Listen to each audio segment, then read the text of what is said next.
The scribes and the Pharisees have seated themselves in the chair of Moses. Matthew 23.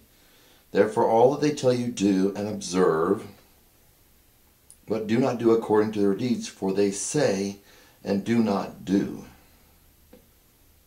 They tie up heavy burdens and lay them on men's shoulders, but they themselves are willing to move them with a finger. But they do all their deeds to be noticed by men. So they're up here.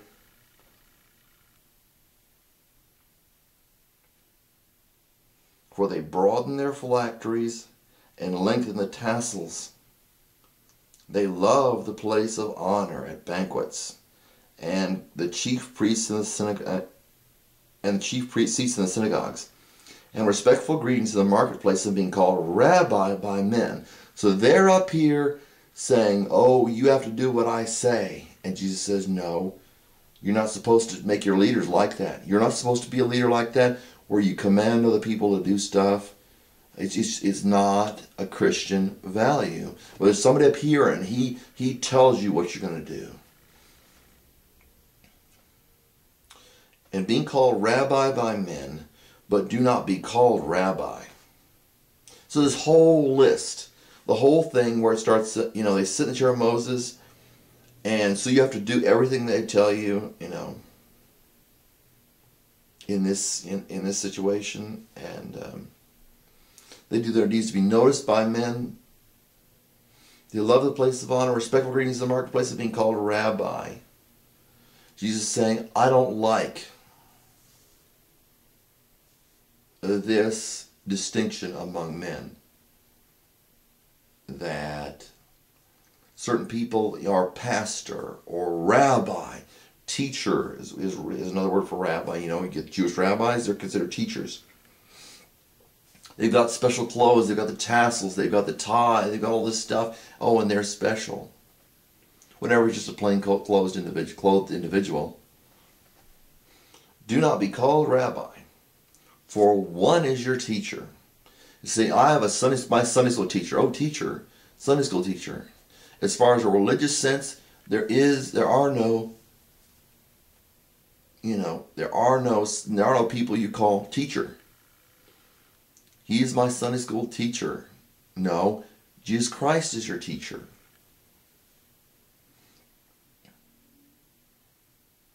And it's paralleling that. Do not call on earth your father, anyone on earth your father, for one is your Father, he who is in heaven. Do not be called leaders. The same thing, servant leaders. See, it's a side note here, or teachers. I already said teachers. Do not be called leaders. And they're trying to twist the Bible there. For one is your leader, the Christ.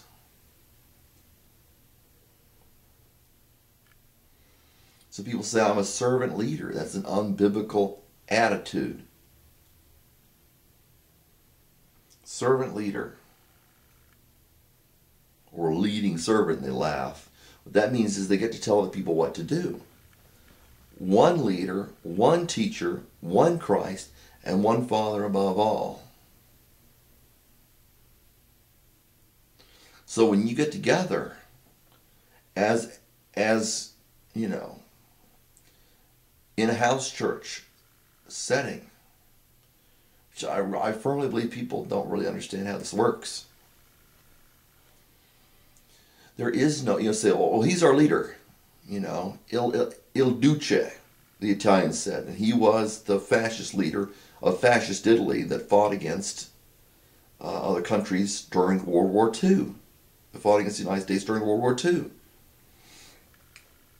Not Il Duce, not the leader, not teacher. Who's a teacher of this class?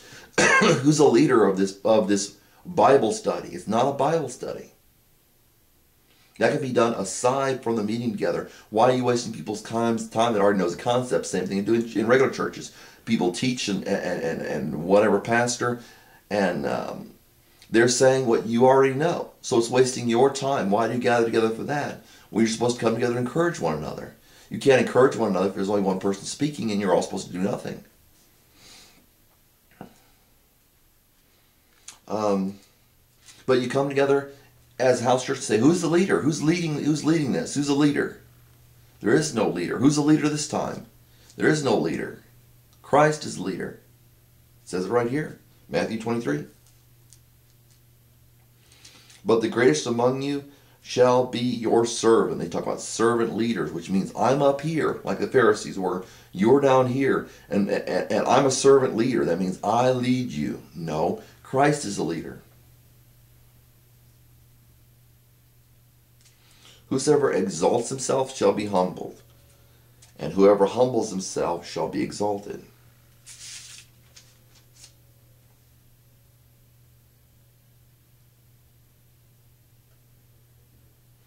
But woe to you, scribes and Pharisees, hypocrites, because you shut off the kingdom of heaven from people, for you do not enter in yourselves, nor do you allow those who are entering to go in. Devour widows' houses, give me my money. And for a pretense you make lengthy prayers. Therefore you will receive greater condemnation. You know, they had circumcision. They say they believed in God, but somehow the leaders were leading them astray.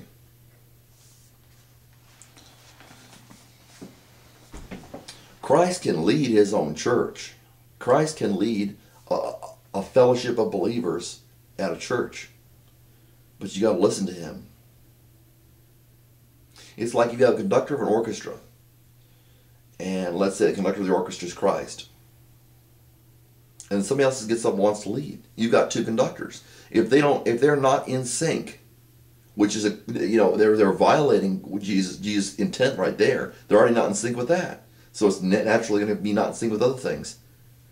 Then you've got two conductors up there, and people don't know which one to look at. Jesus Christ is a leader. Jesus Christ is a teacher in any proper church. The elders are there to shepherd.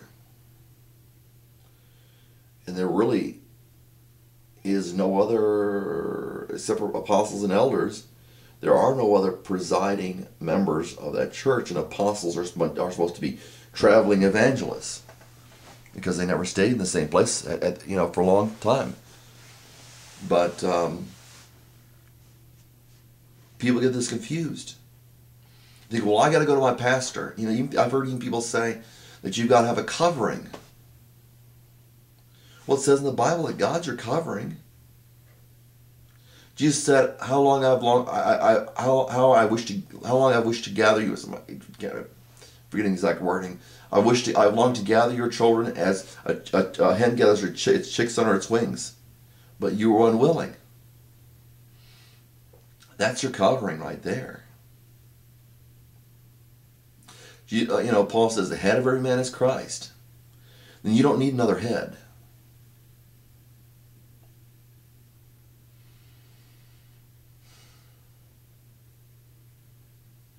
You don't have pastors. You don't have a cell group or a house church with a pastor, because then it's not what it's supposed to be. The people may be right, but it's not a gathering of Christ's people under the right thing. If there's confusion, I can understand that, but it's not supposed to be. Nobody's supposed to lead it. Christ is supposed to lead it and bring people to speak when he determines that it's appropriate. If you've got a leader, you can knock him down. If you've got a leader, then it keeps the other people from participating. It's a family of God. One Father, and you are all brothers. And Jesus, our brother, who leads us. He's the only one that's got it all right. He's the only one that's qualified.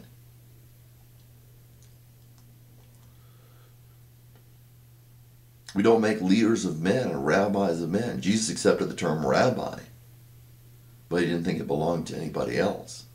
At the same time, he said he was a son of God and his Father was greater than him. Odd saying.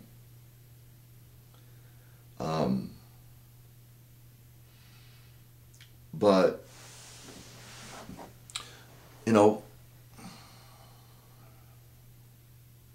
Jesus said the Holy Spirit would guide you into all truth.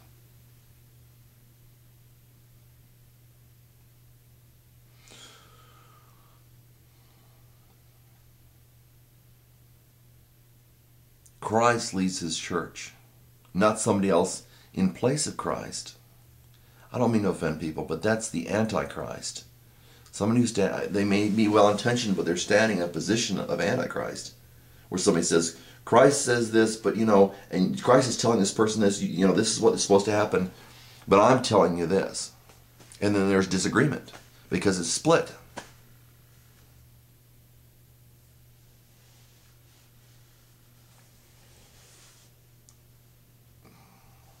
Christ is the leader, and the pastor is not, nor is any elder.